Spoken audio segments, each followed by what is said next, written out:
Hey, good evening and welcome. You are the first guest in my home-built sauna. Welcome, and it's good to see you. Sit down. There's another seat right opposite me. This is a two-person sauna that I built for under 1,000 New Zealand dollars. That's about 600 US dollars. How did I manage to do that? Well, I have got tools for pretty much everything, but I was highly motivated. I've been very, very sick recently, and so many people told me that having a sauna would be a great way to get these toxins out of my body. For more information on the health side of things, you can have a look at any one of the videos up here. Sorry about vertical videoing, but this format really lends itself to this kind of situation. Honestly, it's not worth having the camera around the right way, because all you're going to see is lots of wall and not as much of me. And hey, it's all about me, as you know. What I'd like to share with you right now is the building of the sauna and how this sauna works. There is going to be a more in-depth video coming up immediately after this one that goes into how the structure of the sauna was built. But right now what I want to concentrate on is the results of my research. I've been researching the various types of sauna: wet sauna, dry sauna, and infrared sauna. There are subtypes to each of those. For example, the wet sauna, that's your traditional sprinkle the water onto the rocks, run out into the snow, Swedish, Norwegian sauna. Then we've got the dry sauna. The dry sauna is the one that's more in vogue with clubs and gymnasiums and schools and hotels, where people are coming and going, and it's less of a health risk to be running a dry sauna. Then, of course, you've got the latest thing, infrared saunas. There are different wavelengths of infrared. There's near infrared, far infrared, and full infrared. Each of those wavelengths has different effects on the body. You can buy LED panels, light emitting diodes, that have panels that have LED bulbs embedded in the panel that are of the different frequencies, and they will give you the different benefits.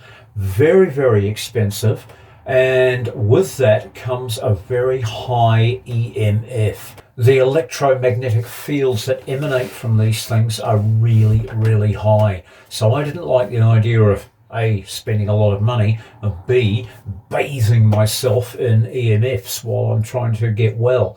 The reason they have so many EMFs is because inside each panel there are several high-powered transformers. These transformers have coils, and the more or the larger coils there are inside any electrical device, the more EMFs that it will produce. So, staying away from the panels, I've gone with the good old-fashioned chicken broiler heat lamps.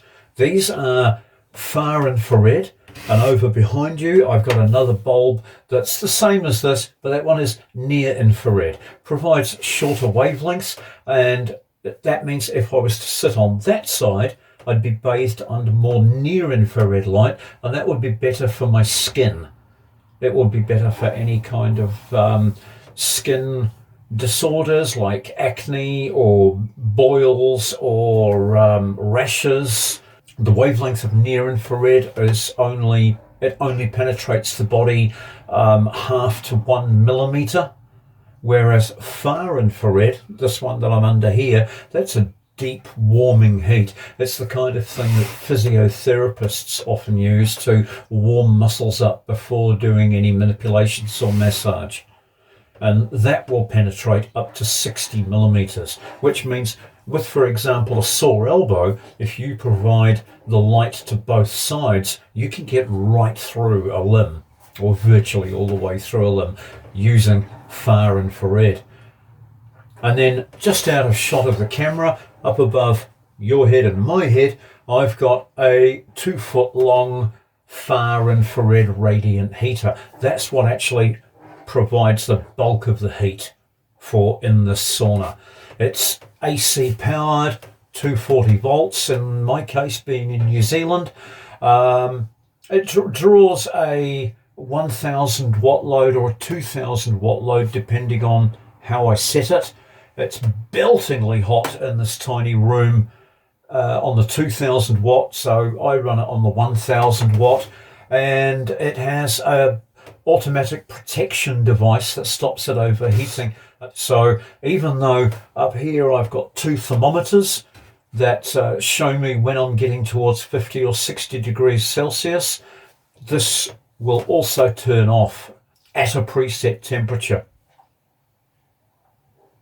50 to 60 degrees Celsius is really the minimum heat that you want to have in a sauna. You've got to get a good sweat going, and you're not going to get that in 40 or 45. 50 to 60 degrees is what I would say, with my limited experience, the lower end. I've got a Russian friend who grew up with saunas in her life, and she tells me that 80 degrees Celsius is the more commonly used temperature. 80 degrees, I think, is around 120 degrees Celsius, 130 degrees Celsius. Pretty stinking hot. Anyway, the sauna. It's 2 feet wide, it's 6 feet tall, and it's 6 feet wide. Architecturally, I've angled the sides out at 5 degrees, which just gives a feeling of slightly more airiness than having it with absolutely vertical sides on all sides. That'd be like hiding in the broom closet, whereas this is rather nice. It's like a small room. Smells beautiful in here with the fresh cedar. As that smell goes away, which I guess it will over time, I'll start using essential oils in the steamer, because as well as having the infrared lights, down underneath the other chair where you're sitting, I've got an RV diesel heater. The tank and the burner are outside, but hot air is ducted into here, comes through a 3-inch pipe and goes directly into a large container full of stones. Those stones heat up, and I can put water over those stones to create a humid atmosphere in here. It won't quite create a steam, but it will really, really up the humidity. I'm sure that you can purchase saunas in pretty much any country of the world, but I would be aware that any budget sauna that arrives flat packed is going to be of the same kind of quality as budget furniture that you buy from a box store. It's not going to handle a lot of rough use. It's going to be made of substandard materials. I think it's much better to spend the time working with local craftspeople, local tradesmen, get friendly with a sawmiller, find a source for some Western red cedar and build your own. The value of these boards for the weatherboarding outside and the tongue and groove that I've lined the inside with was $300 New Zealand. That's about $230 American, US.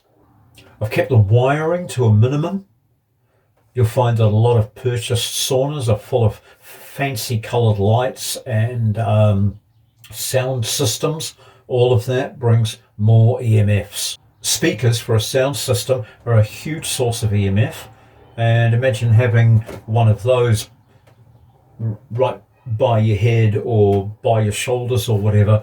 I think the sauna is a place for peace and serenity. In the building of this sauna, I didn't use any glues, paints or stains on the inside. The insulation that I've used is multiple layers of corrugated cardboard. That way there are no chemicals involved in the insulation. The insulation cost me absolutely nothing.